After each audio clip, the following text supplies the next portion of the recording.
From minute one, I want us to hit them hard. Let them know that we're there. Let them know that we're here to fight and we're not giving up. Whatever it takes, we are getting to Wembley.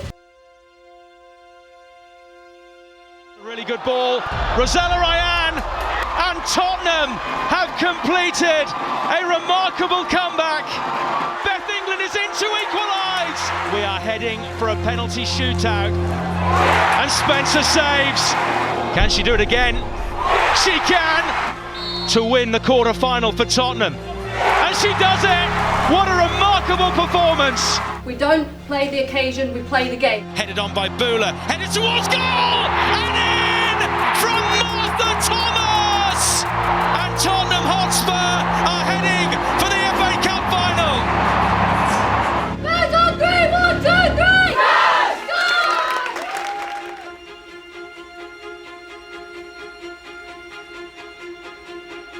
Sign it. Well, I haven't done one of these for a while.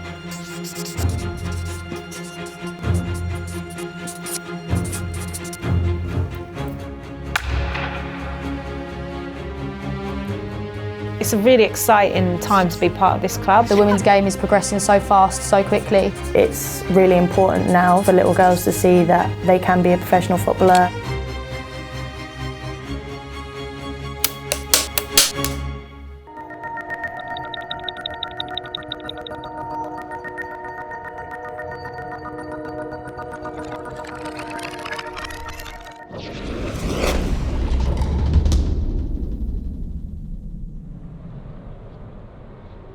I co-founded a team called Broxbourne Ladies along with my friend Sue Sharples, who unfortunately is no longer with us. I've always been a football fan. I've always liked kicking the ball around. Wasn't till quite late I actually went and played with a team, and that was with East Herts College, and I only played 3 or 4 games, and then the end of the season and the club folded.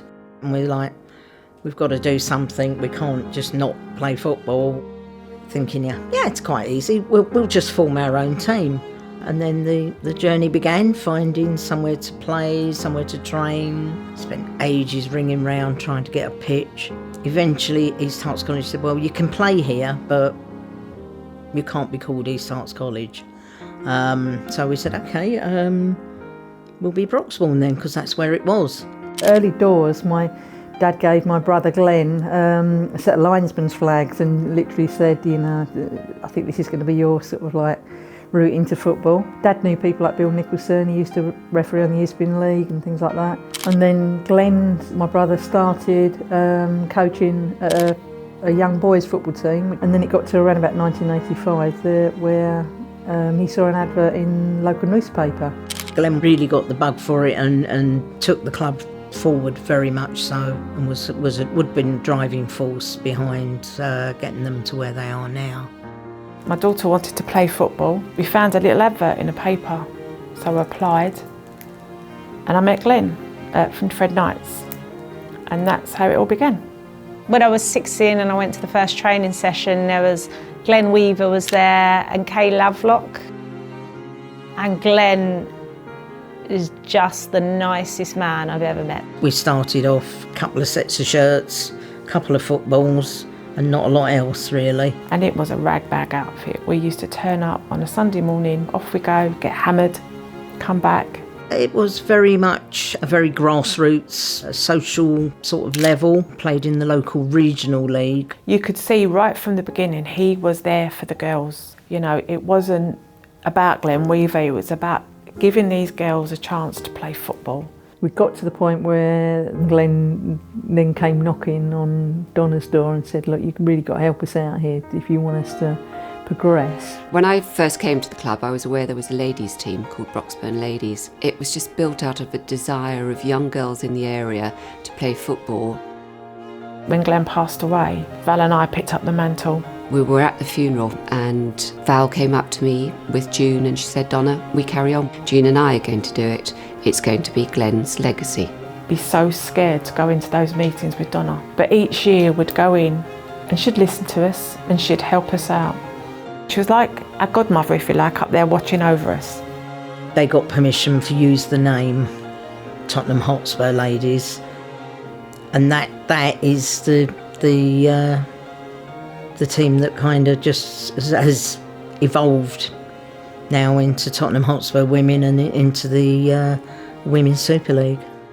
The squad I had at the time, you could say, are the ones that started to take us on the journey, because they were the one that got us out of the Greater London League. And you don't hear much about that. You hear about us transitioning from, if you like, into the Super League, but you miss that little bit in the beginning.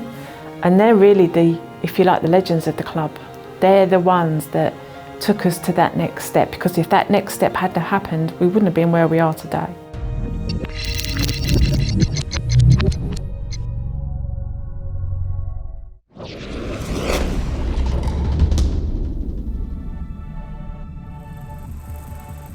The changeover point was really winning the Greater London League. Once we've got that progression, if we want to take it to the next level, we need to get in a coach where they're serious. Karen wrote to Glenn and it seemed as if there was a good connection there in respect of her wanting to progress her coaching badges. And then Juan came along about a season later. I sent an email and by then it was Glenn Weaver. It was him and Karen who invited me down to one of the sessions. She offered me to take the session for like half an hour. When she saw me coaching, she said, "Oh, you're coming with me." So I was very pleased that I got to start working with her. Karen, she obviously been at the club for a very, very long time, and she was there at the beginning where we still had to pay to play. I'm sure she was working over and beyond her hours. She was driving the minibus to get us to matches. She's been a massive, massive part of the club's journey. I just could feel her passion, like I could see that she was really looking forward to build something special, to push something that maybe not many people were seeing that could be a reality. She was very straight to the point. What you saw was what you got with her. Karen or Juan would see Donna, and Donna would ask them how they're getting on. There was more talk about within the club about Spurs ladies. We won a regional cup, the London FA Cup. That was very good. It was the first year in the Premier League for the club. So we were conscious as a board that this club was going from strength to strength. I'll never forget coming in to see Donna and having a conversation with her, and I went in and I asked for double the amount of money, and she said, "Do you realise what you're asking us for?" And I said, "Yeah, we've got to push it. We're on a roll and we need to keep going."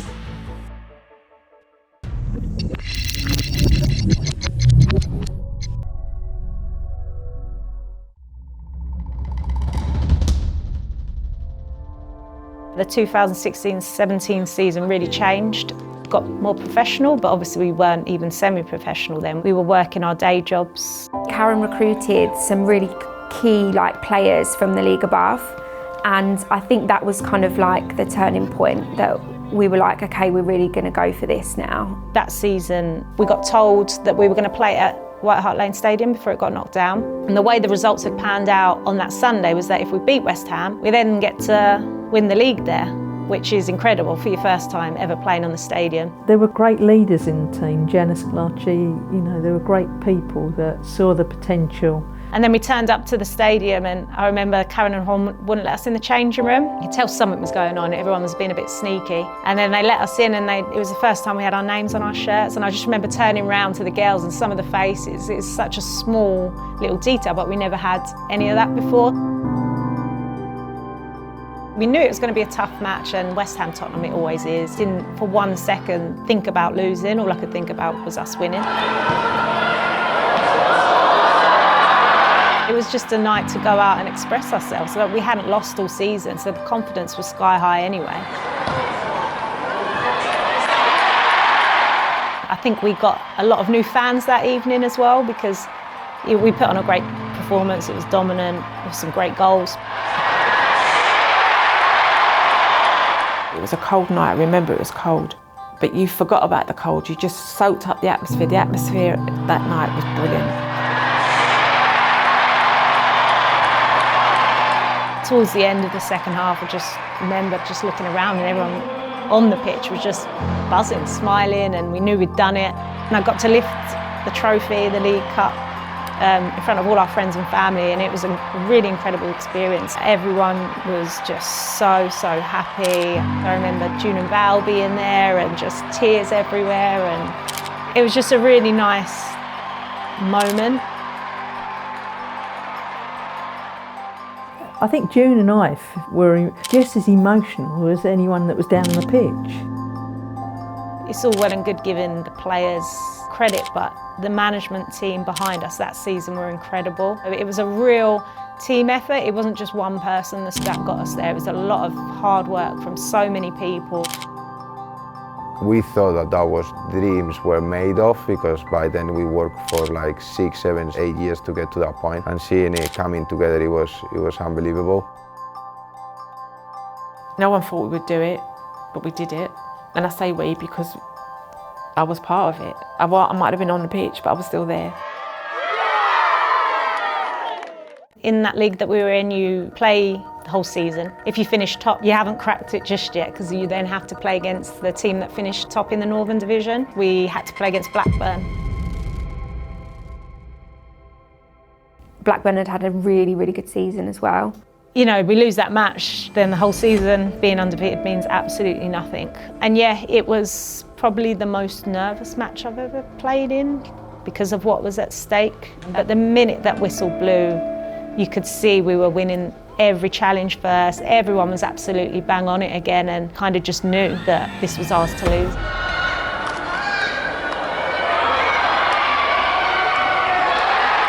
There's nothing like being involved in it and knowing the effort and the sacrifice that everyone's put in to get to that point.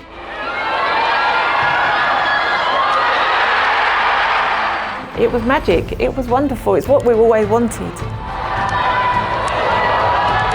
To be a semi-professional footballer is incredible considering where we've all come from. And probably 5 years before that, that wasn't even possible.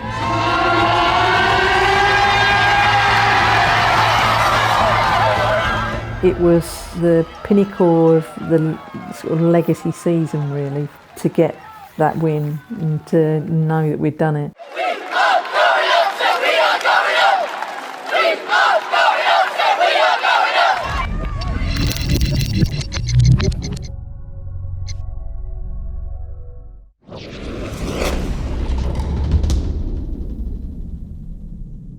First season as semi-professionals, so we started to get a bit of expenses paid, so a bit of pressure was off. Yeah, so we ended up being able to train at the Tottenham Hotspur training ground, and everything started to become a little bit more professional in that sense.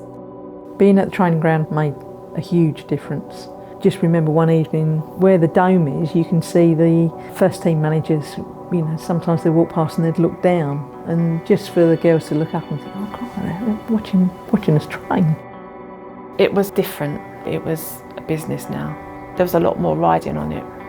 We'd have to look at how many fans were going to turn up to see if we had to then comply with the next level, or if you had over 500 fans turning up, you needed X amount of stewards. It was an industry in itself. And I think everyone, just as year went on, saw that this was something that we wanted to do and we wanted to really progress. From an administration point of view, we became a private limited company. That was a huge step to then take it to the next level. And I really struggled with some players whose hearts weren't fully in it and they'd just pop in and out. And it really wound me up because I was 100%, a lot of my teammates were 100%. I remember when we were playing in the Women's Championship and there were no players that were professional, they were all semi-professional. Like day to day I was an academic, lecturing at university. So you're going from playing into almost an amateur league into a semi-pro / professional league, and it was going to demand a lot, but we trusted them. I would work 9 till 5, I'd go to training from 7 till 9, come home, log on, and I'd work to maybe about 12 o'clock at night doing league business. It was a full-time job in itself.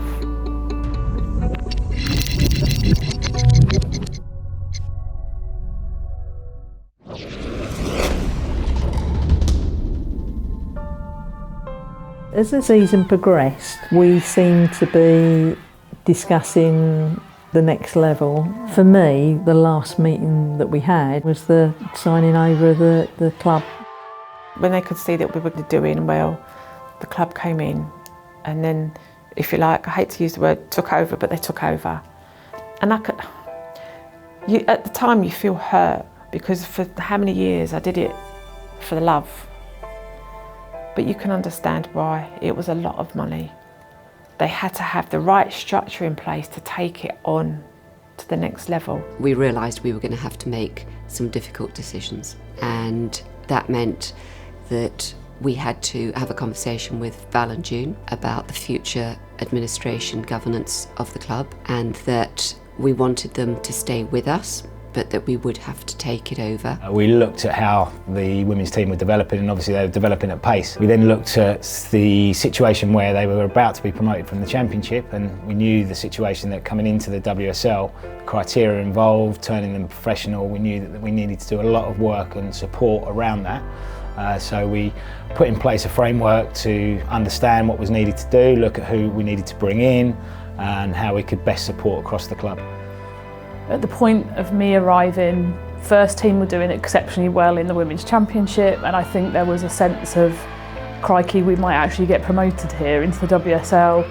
I think there was certainly a view from the broader club and the board that they would need someone in to help drive that, and knowing the difference between the Championship and the WSL in terms of what's required, professionalism, and all of those kind of things. June and I arrived at Lily White House knowing at that point that we'd done our job.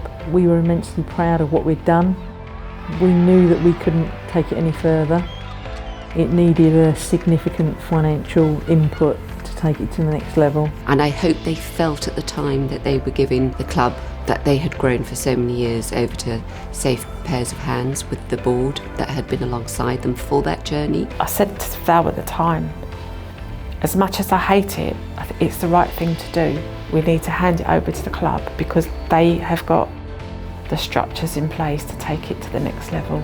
I probably quickly realised that in terms of the infrastructure, operations, those kind of things, we weren't really ready for WSL, and we had to make a lot of changes. I'm true to believe that Glenn would have done the same if he'd been alive. I just think that his passing gave it that little bit more momentum, and everyone's passion really to then say, come on, let's get this done, let's finish the job.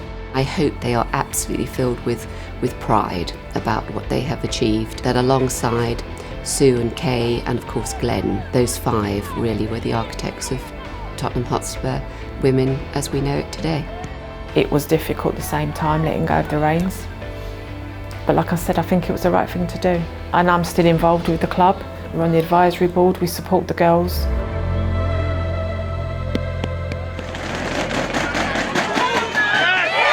We had a great start to the season. Again, crowds were getting bigger. We were now attracting players from the WSL, so they were taking a step down, but for us they were big signings. And we needed that experience in our team to get out of that league. And we just had a season where we grafted and did really well as a team. The team probably performed over what was expected of them, and we managed to get into a place where we were pushing for promotions. I remember having a chat with Karen and Juan, I think, and it was like, we want to get out of this league now. We don't want to be in it. And I was like, well, yeah, let's do it. We had this target to compete every game, to take every game as a final, to believe and be loyal to, as I say, the values who are at the bottom of what we do, then building our football principles and tactical principles on them. It came down to a Villa game right towards the end of the season. Villa are always a team that I like to kind of play against and kind of beat, if you like.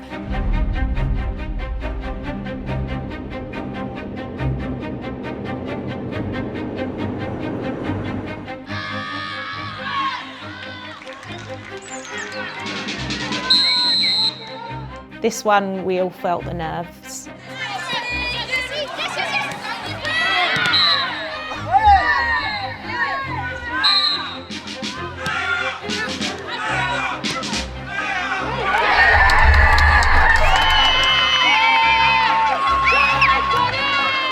And they kind of pushed and pushed, and I remember them getting the equaliser and thinking, we just need to hold on now, just this point, and kind of we'll get promoted.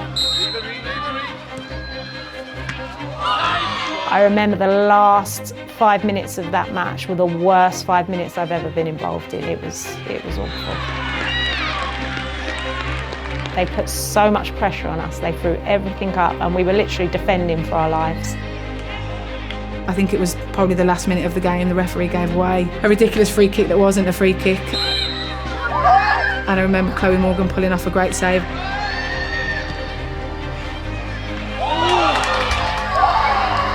And then the ball came back across the box, and I remember Jade Richards giving it a good old volley, and I was on the line to head the ball off.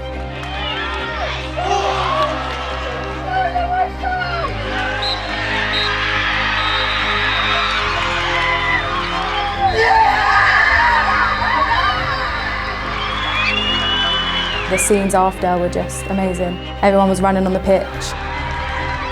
That was an unbelievable moment because of the way it happened. I think everyone just really felt it then, that like we know that we've done it. Just have like this flood of like emotions of like remembering all the people that got you to this point. I can't say magical enough because it was the icing on the cake, really. We had a big crowd travel down to watch us, all our family and friends, and you could hear them chanting. I mean, when you look back at it now, to get out of the championship in 2 seasons is pretty incredible.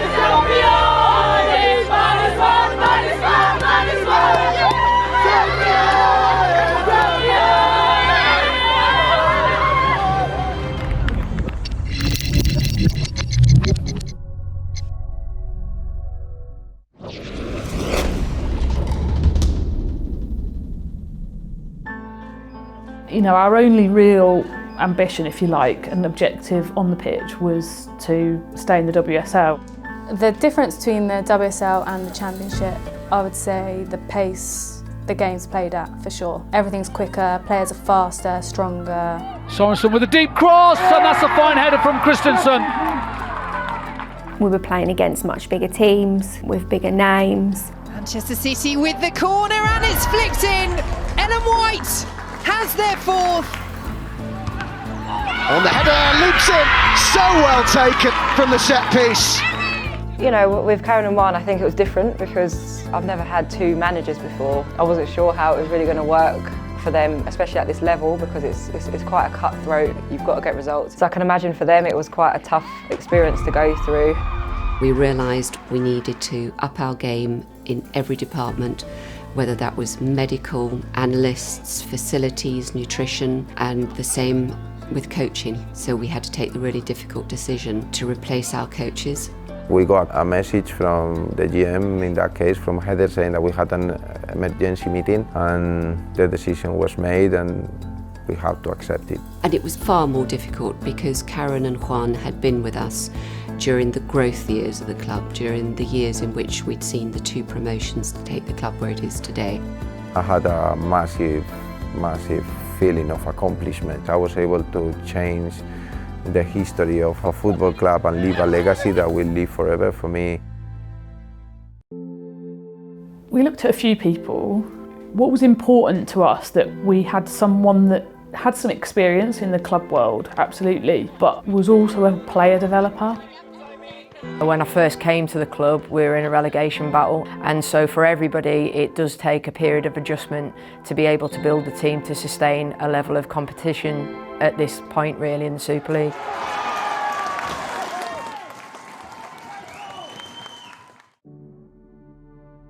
It's a huge honour to be here and actually be the head coach of Tottenham Hotspur. When I reached the top level in Sweden, I was like, okay, next step will be abroad and in one of the top clubs, and England for me is the best league in the world, and Tottenham is one of the clubs up there, and it was a perfect match.